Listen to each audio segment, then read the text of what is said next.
Hello hello साथीहरू नमस्कार हजुरहरूलाई वेलकम छ मेरो मिनी ब्लगमा।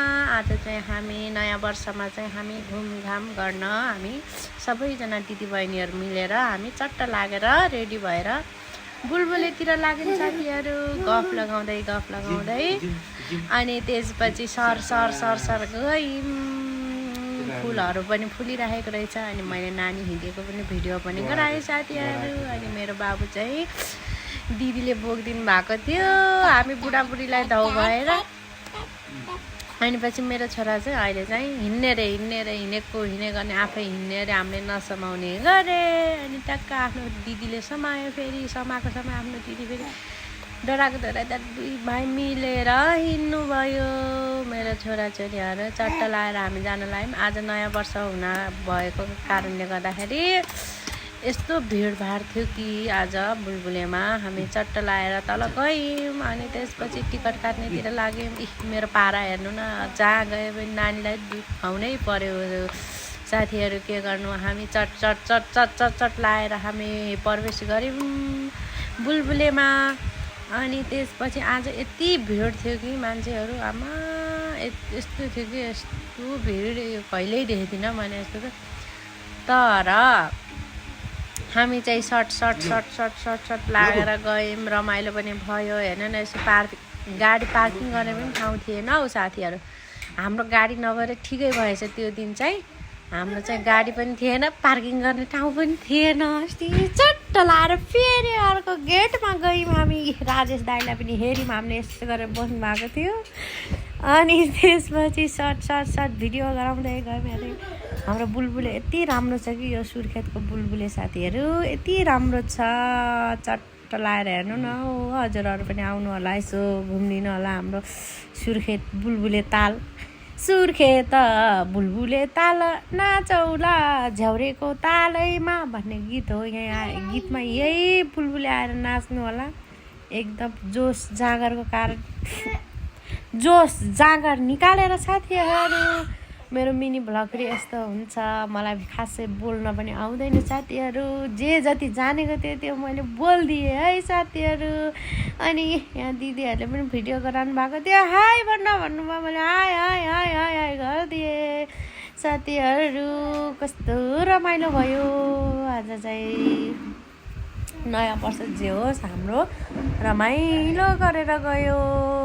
हेर्नुहोस् न, म चाहिँ आज चाहिँ एकदम फ्री। मेरो झोला चाहिँ दिदीले बोकिदिनु भयो, छोरा चाहिँ बाबाले बोकिदिनु भयो, आफ्नो बाबाले। अनि यति सजिलो भयो कि मलाई आज घुम्नलाई, यति रमाइलो भयो कि बेला बेला दिदीहरूले बोकिदिने नानी, बेला बेला आफ्नो बाबाले। अनि टक्कसँगले अचम्मै रमाइलो गरेको त यही बेला होला मैले त साथीहरू, बाबु जन्मेपछि त। अनि यता बुलबुले उयो धाराहरूमा आइसक्नु है साथीहरू। धारामा आजभोलि चाहिँ नुहाउन कपडा धुन चाहिँ बनाइरहेछ साथीहरू। अनि चट्ट लाएर हेर्नु कस्तो राम्रो छ है हाम्रो बुलबुले पनि। अनि सरर पारेर भिडियो रेकर्ड गर्दै म गएँ। तर उहाँ बुलबुलेमा चाहिँ यस्तो समरमा चाहिँ खुब शीतल हुन्छ साथीहरू। हजुरहरूलाई पढ्न मन लाग्यो भने पनि तलतिर गएर रुखको छेउछाउ बसेर पढ्न यति मजा आउँछ, दिमागमा बस्छ अरे क्या। अब यहाँ आज चाहिँ साथीहरू त्यो के भन्छ बोटमा चढ्न चाहिँ आज चाहिँ हामी भ्याइनौँ भन्दा पनि हामीलाई टिकटै पुगेन साथीहरू। हामी आज नचढ्ने, भोलि पर्सि आएर चढौँला भनेर त्यहाँ पनि नहिँडेर हामी त गयौँ फेरि तलतिरसम्म।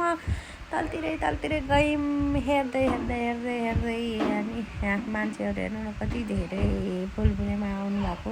यस्तो खुसी लाग्छ आफ्नो ठाउँको टक्क ठाउँमा हो यसरी घुम्न जाने हो क्या साथीहरू। टिकट पनि धेरै छैन, 20 रुपियाँ छ। चट्ट लाएर जाने। मेरो छोराले फेरि भनेर देखाइछ बोटलाई। अनि सबैजना मिलेर मेरो छोरीले फेरि हाई भनिराख्नु भएको छ साथीहरू। मेरो बुढाले चाहिँ एउटा नानी बोकेर हिँडिराख्नु भएको छ। अनि फेरि बाबु नानीसँग भिडियो गराउँछु भनेर म त बाबु नानीसँग हिँड्दाखेरि सानोदेखि नै रहेछु। यहाँ फेरि आफ्नो तालमा सबै टिकटकमा व्यस्त, आफ्नो मोबाइलमा तर जे होस् असाध्यै रमाइलो भयो।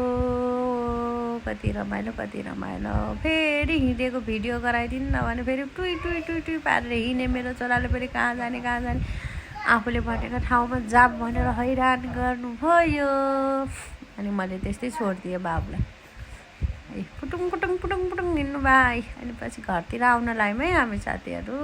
घरतिर आएर चट्ट लाएर गफ गर्दै आयौँ हामी बुढाबुढीहरू। अब गफ त के हो गऱ्यौँ, तर मैले आज चाहिँ भोइस कभर गरेँ साथीहरू। कति मजा आफ्नो फ्यामिलीसँग अनि दिदीबहिनीहरूसँग कहिलेकाहीँ घुम्न जानुपर्छ है। अनि यो माइन्ड फ्रेस हुन्छ। फ्रेस भएपछि अनि राम्रो कुरा सोच्ने।